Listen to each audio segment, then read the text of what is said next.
اب ہم ذکر کر رہے ہیں عرب حکومتیں اور سرداریاں۔ اسلام سے پہلے عرب کے جو حالات تھے ان پر گفتگو کرتے ہوئے مناسب معلوم ہوتا ہے کہ وہاں کی حکومتیں، سرداریوں اور مذاہب و ادیان کا بھی ایک مختصر سا خاکہ پیش کر دیا جائے تاکہ ظہور اسلام کے وقت جو پوزیشن تھی وہ بآسانی سمجھ آ سکے۔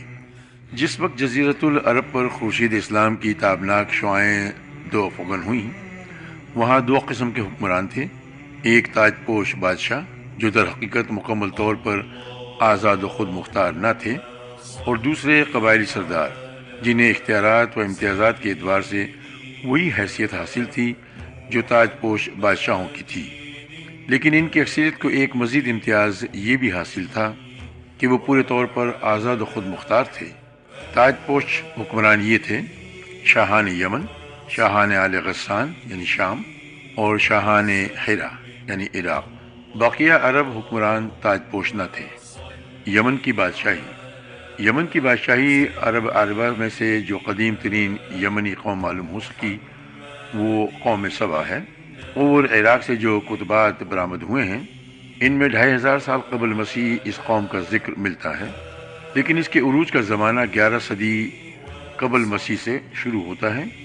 اس کی تاریخ کے اہم ادوار یہ ہیں: نمبر 1، سن 650 قبل مسیح سے پہلے کا دور۔ اس دور میں شاہان سبا کا لقب مکرب سبا تھا۔ ان کا پایہ تخت سروا تھا، جس کے کھنڈر آج بھی مغرب کے مغرب میں ایک دن کی راہ پر پائے جاتے ہیں اور خریبہ کے نام سے مشہور ہیں۔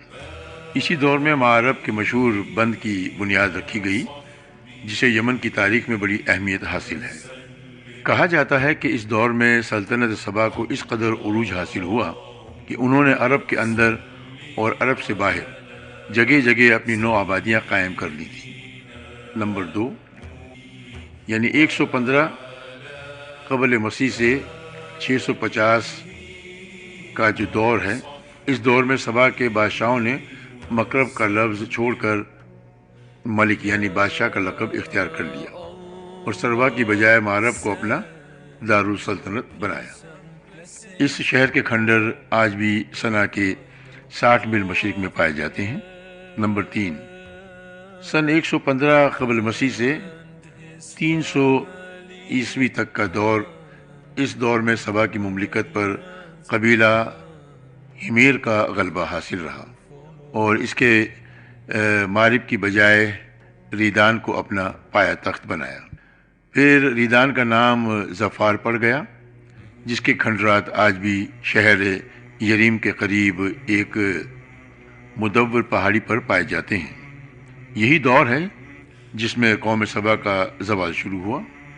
پہلے نبطیوں نے شمالی حجاز پر اپنا اقتدار قائم کر کے سبا کو ان کی نو آبادیوں سے نکال باہر کیا۔ پھر رومیوں نے مصر و شام اور شمالی حجاز پر قبضہ کر کے ان کی تجارت کے بحری راستے کو مخدوش کر دیا اور اس طرح ان کی تجارت رفتہ رفتہ تباہ ہو گئی۔ ادھر قحطانی قبائل خود بھی باہم و دست و گرباں تھے۔ ان حالات کا نتیجہ یہ ہوا کہ قحطانی قبائل اپنا وطن چھوڑ چھوڑ کر ادھر ادھر پراگندہ ہو گئے۔ نمبر 4، 300 عیسوی کے بعد سے آغاز اسلام تک کا دور۔ اس دور میں یمن کے اندر مسلسل اضطراب و انتشار برپا رہا۔ انقلاب آئے، خانہ جنگیاں ہوئیں اور بیرونی قوموں کو مداخلت کے مواقع ہاتھ آئے، حتیٰ کہ ایک وقت ایسا بھی آیا کہ یمن کی آزادی سلب ہو گئی۔ چنانچہ یہی دور ہے جس میں رومیوں نے عدن پر فوجی تسلط قائم کیا اور ان کی مدد سے حبشیوں نے امیر و ہمدان کی باہمی کشاکش کا فائدہ اٹھاتے ہوئے 340 عیسوی میں پہلی بار یمن پر قبضہ کیا، جو 378 عیسوی تک برقرار رہا۔ اس کے بعد یمن کی آزادی تو بحال ہو گئی، مگر معرب کے مشہور بند میں رکھنے پڑنا شروع ہو گئے، یہاں تک کہ بالآخر 450 یا 451 عیسوی میں بند ٹوٹ گیا اور وہ عظیم سیلاب آیا جس کا ذکر قرآن مجید میں سورہ سبا میں سیل عارم کے نام سے کیا گیا ہے۔ یہ بڑا زبردست حادثہ تھا۔ اس کے نتیجے میں بستیوں کی بستیاں ویران ہو گئیں اور بہت سے قبائل ادھر ادھر بکھر گئے۔ پھر 523 عیسوی میں ایک اور سنگین حادثہ پیش آیا۔ یعنی یمن کے یہودی بادشاہ زونواس نے نجران کے عیسائیوں پر ایک ہیبت ناک حملہ کر کے انہیں عیسائی مذہب چھوڑنے پر مجبور کرنا چاہا، اور جب وہ اس پر آمادہ نہ ہوئے تو زونواس نے خندقیں کھدوا کر انہیں بھڑکتی ہوئی آگ کے الاؤ میں جھونک دیا۔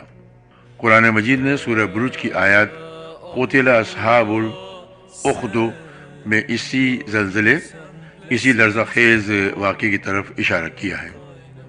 اس واقعے کا نتیجہ یہ ہوا کہ عیسائیت جو رومی بادشاہوں کی قیادت میں بلاد عرب کی فتوحات اور توسیع پسندی کے لیے پہلے ہی سے چست و چابکدست تھی، انتقام لینے پر تل گئی اور حبشیوں کو یمن پر حملے کی ترغیب دیتے ہوئے انہیں بحری بیڑا مہیا کیا۔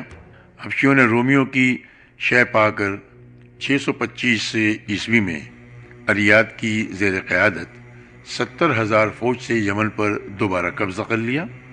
قبضے کی ابتدا تو شاہ حبش کے گورنر کی حیثیت سے اریات نے یمن پر حکمرانی کی، لیکن پھر اس کی فوج کے ایک ماتحت کمانڈر ابراہ نے اسے قتل کر کے خود اقتدار پر قبضہ کر لیا اور شاہ حبش کو بھی اپنے اس سے تصرف پر راضی کر لیا۔ یہ وہی ابراہ ہے جس نے بعد میں خانہ کعبہ کو ڈھانے کی کوشش کی اور ایک لشکر جرار کے علاوہ چند ہاتھیوں کو بھی فوج کشی کے لیے ساتھ لایا، جس کی وجہ سے یہ لشکر اصحاب فیل کے نام سے مشہور ہو گیا۔ ادھر واقعہ فیل میں حبشیوں کی جو تباہی ہوئی، اس سے فائدہ اٹھاتے ہوئے اہل یمن نے حکومت فارس سے مدد مانگی اور حبشیوں کے خلاف عالم بغاوت بلند کر کے سیف ذی یزن حمیری کے بیٹے معد یکرب کی قیادت میں حبشیوں کو ملک سے باہر نکال دیا اور ایک آزاد و خود مختار قوم کی حیثیت سے معد یکرب کو اپنا بادشاہ منتخب کر لیا۔ یہ سن 675 کا واقعہ ہے۔ آزادی کے بعد معد یکرب نے کچھ حبشیوں کو اپنی خدمت اور شاہی جلوں کی زینت کے لیے روک لیا، لیکن یہ شوق مہنگا ثابت ہوا۔ ان حبشیوں نے ایک روز معد یکرب کو دھوکے سے قتل کر کے ذی یزن کے خاندان سے حکمرانی کا چراغ ہمیشہ کے لیے گل کر دیا۔ ادھر کسریٰ نے اس صورتحال کا فائدہ اٹھاتے ہوئے صنعا پر ایک فارسی نسل گورنر مقرر کر کے یمن کو فارس کا ایک صوبہ بنا لیا۔ اس کے بعد یمن پر یک کے بعد دیگرے فارسی گورنروں کا تقرر ہوتا رہا، یہاں تک کہ آخری گورنر بازان نے سن 628 میں اسلام قبول کر لیا اور اس کے ساتھ ہی یمن فارسی اقتدار سے آزاد ہو کر اسلام کی عملداری میں آ گیا۔ آگے ذکر ہو رہا ہے ہیرا کی بادشاہی۔ عراق اور اس کے نواحی علاقوں پر کوروش کبیر یعنی خورس یا سائرس ذوالقرنین 529 قبل مسیح سے 557 قبل مسیح کے زمانے ہی سے اہل فارس کی حکمرانی چلی آ رہی تھی۔ کوئی نہ تھا جو ان کے مد مقابل آنے کی جرات کرتا، یہاں تک کہ 326 قبل مسیح میں سکندر مقدونی نے دارا اول کو شکست دے کر فارسیوں کی طاقت توڑ دی، جس کے نتیجے میں ان کا ملک ٹکڑے ٹکڑے ہو گیا اور طوائف الملوکی جو تھی وہ شروع ہو گئی۔ یہ انتشار 230 عیسوی تک جاری رہا اور اس دوران قحطانی قبائل نے ترک وطن کر کے عراق کے ایک بہت بڑے شاداب سرحدی علاقے پر بود و باش اختیار کی۔ پھر عدنانی تارکین وطن کا ریلا آیا اور انہوں نے لڑ بھڑ کر جزیرہ فراتیہ کے ایک حصے کو اپنا مسکن بنا لیا۔ ادھر 226 عیسوی میں اردشیر نے جب ساسانی حکومت کی داغ بیل ڈالی تو رفتہ رفتہ فارسیوں کی طاقت ایک بار پھر پلٹ آئی۔ اردشیر نے فارسیوں کی شیرازہ بندی کی اور اپنے ملک کی سرحد پر آباد عربوں کو زیر کیا۔ اسی کے نتیجے میں قدعہ نے ملک شام کی راہ لی، جبکہ ہرا اور انبار کے عرب باشندوں نے باج گزار بننا گوارا کیا۔ اردشیر کے عہد میں ہرا بادیت العراق اور جزیرہ کے ربیعی اور مدری قبائلی پر جزیمت الوداع کی حکمرانی تھی۔ ایسا معلوم ہوتا ہے کہ اردشیر نے محسوس کر لیا تھا کہ عرب باشندوں پر براہ راست حکومت کرنا اور انہیں سرحد پر لوٹ مار سے باز رکھنا ممکن نہیں، بلکہ اس کی صرف ایک ہی صورت ہے کہ خود کسی ایسے عرب کو ان کا حکمران بنا دیا جائے جسے اپنے کنبے قبیلے کی حمایت و تائید حاصل ہو۔ اس کا ایک فائدہ یہ بھی ہوگا کہ بوقت ضرورت رومیوں کے خلاف ان سے مدد لی جا سکے گی اور شام کے روم نواز عرب حکمرانوں کے مقابل عراق کے ان عرب حکمرانوں کو کھڑا کیا جا سکے گا۔ شاہان ہیرا کے پاس فارسی فوج کی ایک یونٹ ہمیشہ رہا کرتی تھی جس سے بادیہ نشین عرب باغیوں کی سرکوبی کا کام لیا جاتا تھا۔ سن 638 عیسوی کے عرصے میں جزیمہ فوت ہو گیا اور عمر بن عدی بن نضر لخمی اس کا جانشین ہوا۔ یہ قبیلہ لخم کا پہلا حکمران تھا اور شاپور اور اردشیر کا ہم عصر تھا۔ اس کے بعد قواس بن فیروز کے عہد تک ہرا پر لخمیوں کی مسلسل حکمرانی رہی۔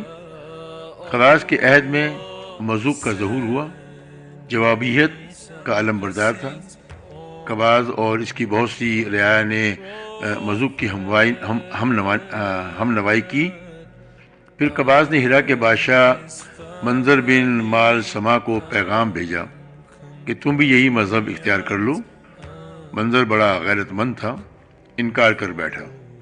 نتیجہ یہ ہوا کہ قواس نے اسے معزول کر کے اس کی جگہ مزدکی کی دعوت کے ایک پیروکار حارث بن عمر بن حجر کندی کو ہرا کی حکمرانی سونپ دی۔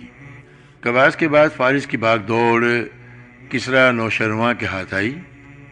اسے اس مذہب سے سخت نفرت تھی۔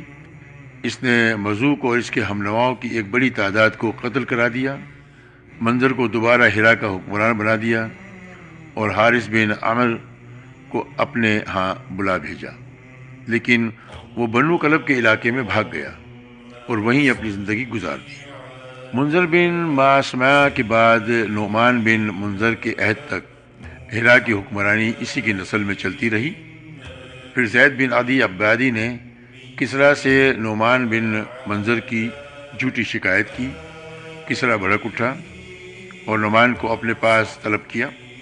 نعمان چپکے سے بنو شیبان کے سردار ہانی بن مسعود کے پاس پہنچا اور اپنے اہل و عیال اور مال و دولت کو اس کی امانت میں دے کر کسریٰ کے پاس گیا۔ کسریٰ نے اسے قید کر دیا اور وہ قید ہی میں فوت ہو گیا۔ ادھر کسریٰ نے نعمان کو قید کرنے کے بعد اس کی جگہ ایاس بن قبیصہ ثانی کو ہرا کا حکمران بنایا اور اسے حکم دیا کہ ہانی بن مسعود سے نعمان کی امانت طلب کرے۔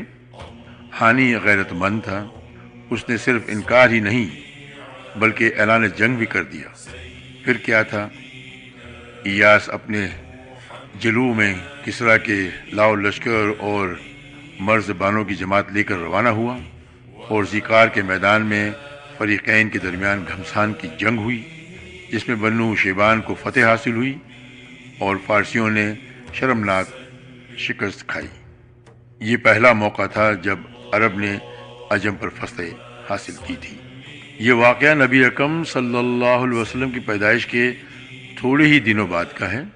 آپ صلی اللہ علیہ وسلم کی پیدائش ہرا پر ایاس کی حکمرانی کے 8ویں مہینے میں ہوئی تھی۔ ایاس کے بعد کسریٰ نے ہرا پر ایک فارسی حاکم مقرر کیا، لیکن 632 عیسوی میں لخمیوں کا اقتدار پھر بحال ہو گیا اور منظر بن معرور نامی اس قبیلے کے ایک شخص نے باغ دور سنبھالی، مگر ابھی اس کو برسر اقتدار آئے صرف 8 ماہ ہوئے تھے کہ حضرت خالد بن ولید رضی اللہ عنہ اسلام کا سیل رواں لے کر ہرا میں داخل ہو گئے۔ شام کی بادشاہی۔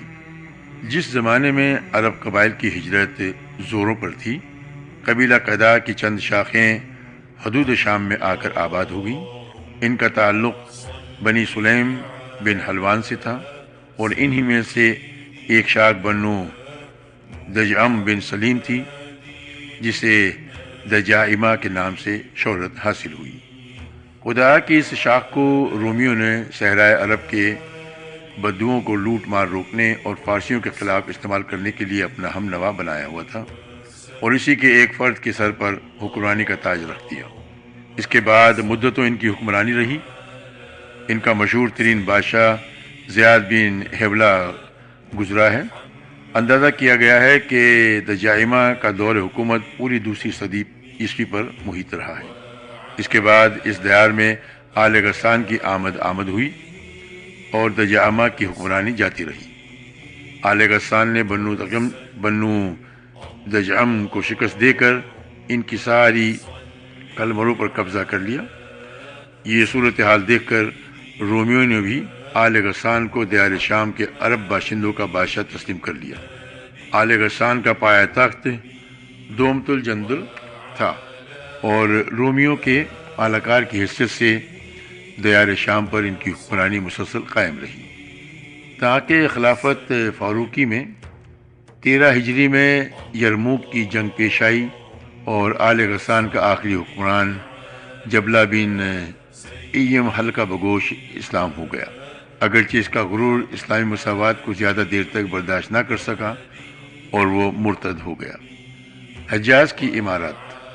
یہ بات تو معروف ہے کہ مکہ میں آبادی کا آغاز حضرت اسماعیل علیہ السلام سے ہوا۔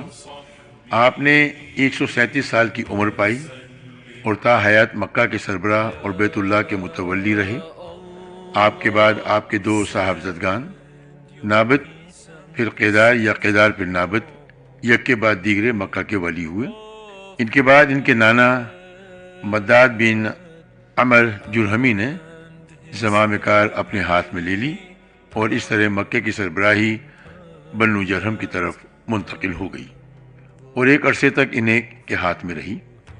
حضرت اسماعیل علیہ السلام چونکہ اپنے والد کے ساتھ مل کر بیت اللہ کے بانی معمار تھے، اس لیے ان کی اولاد کو ایک باوقار مقام ضرور حاصل رہا، لیکن اقتدار و اختیار میں ان کا کوئی حصہ نہ تھا۔ پھر دن پر دن اور سال پر سال گزرتے گئے، لیکن حضرت اسماعیل علیہ السلام کی اولاد گوشہ گمانی سے نکل نہ سکی، یہاں تک کہ بخت نصر کے ظہور سے کچھ پہلے بنو جرہم کی طاقت کمزور پڑ گئی اور مکہ کے افق پر عدنان کا سیاسی ستارہ جگمانا شروع ہوا۔ اس کا ثبوت یہ ہے کہ بخت نصر نے ذات عرق میں عربوں سے جو معرکہ آرائی کی تھی، اس میں عرب فوج کا کمانڈر جرہمی نہ تھا۔ پھر بخت نصر نے جب 587 قبل مسیح میں دوسرا حملہ کیا تو بنو عدنان بھاگ کر یمن چلے گئے۔ اس وقت بنو اسرائیل کے نبی حضرت یرمیہ تھے۔ وہ عدنان کے بیٹے معاد کو اپنے ساتھ ملک شام لے گئے اور جب بخت نصر کا زور ختم ہوا اور معاد مکہ آئے تو انہیں مکہ میں قبیلہ جرہم کا صرف ایک شخص جرشم بن جلحمہ ملا۔ معاد نے اس کی لڑکی معانہ سے شادی کی اور اسی کے بطن سے نزار پیدا ہوا۔ اس کے بعد مکہ میں جرہم کی حالت خراب ہوئی، انہیں تنگ دستی نے گھیرا۔ نتیجہ یہ ہوا کہ انہوں نے زائرین بیت اللہ پر زیادتیاں شروع کر دیں اور خانہ کعبہ کا مال کھانا سے بھی زریغ نہ کیا۔ ادھر بنو عدنان اندر ہی اندر ان کی حرکتوں پر کڑتے اور بھڑکتے رہے۔ اسی لیے جب بنو خزاعہ نے مرہ الزہران میں پڑاؤ کیا اور دیکھا کہ بنو عدنان بنو جرہم سے نفرت کرتے ہیں تو اس کا فائدہ اٹھاتے ہوئے ایک عدنانی قبیلے بنو بکر بن عبد مناف بن کنانہ کو ساتھ لے کر بنو جرہم کے خلاف جنگ چھیڑ دی اور انہیں مکہ سے نکال کر اقتدار پر خود قبضہ کر لیا۔ یہ واقعہ دوسری صدی عیسوی کے وسط کا ہے۔ بنو جرہم نے مکہ چھوڑتے وقت زمزم کا کنواں پاٹ دیا اور اس میں کئی تاریخی چیزیں دفن کر کے اس کے نشانات بھی مٹا دیے۔ محمد ابن اسحاق کا بیان ہے کہ عمر بن حارث بن مداد جرہمی نے خانہ کعبہ کے دونوں ہرن اور اس کے کونے میں لگا ہوا پتھر حجر اسود نکال کر زمزم کے کنویں میں دفن کر دیا اور اپنے قبیلہ بنو جرہم کو ساتھ لے کر یمن چلا گیا۔ بنو جرہم کو مکہ سے جلا وطنی اور وہاں کی حکومت سے محروم ہونے کا بڑا قلق تھا، چنانچہ عمر مذکور نے اس سلسلے میں یہ اشعار کہے، ان کا ترجمہ ہے: لگتا ہے ہجون سے صفا تک کوئی آشنا تھا ہی نہیں، اور نہ کسی قصہ گو نے مکہ کی شبانہ محفلوں میں قصہ گوئی کی۔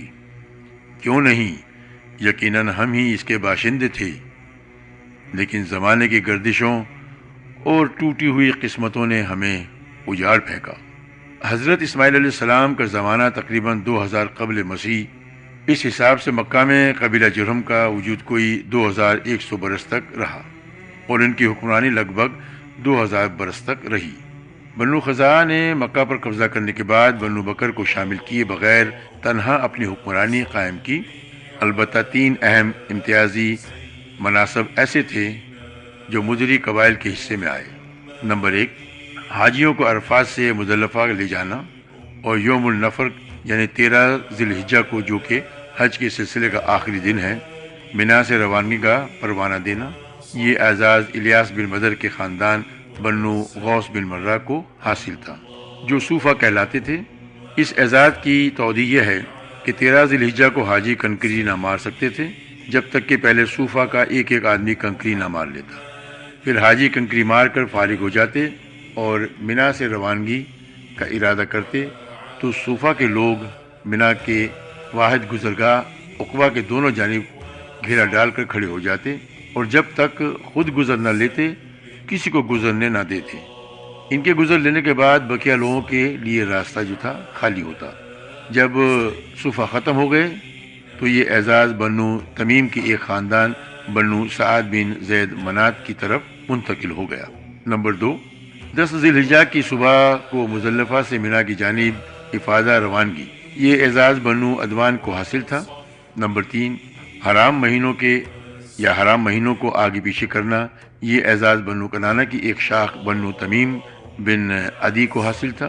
مکہ پر بنو خزاعہ کا اقتدار کوئی 300 برس تک قائم رہا، اور یہی زمانہ تھا جب عدنانی قبائل مکہ اور حجاز سے نکل کر نجد، اطراف عراق اور بحرین وغیرہ میں پھیلے، اور مکہ کے اطراف میں صرف قریش کی چند شاخیں باقی رہیں جو خانہ بدوش تھیں۔ ان کی الگ الگ ٹولیاں تھیں، اور بنو کنانہ میں ان کے چند متفرق گھرانے تھے، مگر مکہ کی حکومت اور بیت اللہ کی تولیت میں ان کا کوئی حصہ نہ تھا، یہاں تک کہ قصی بن کلاب کا ظہور ہوا۔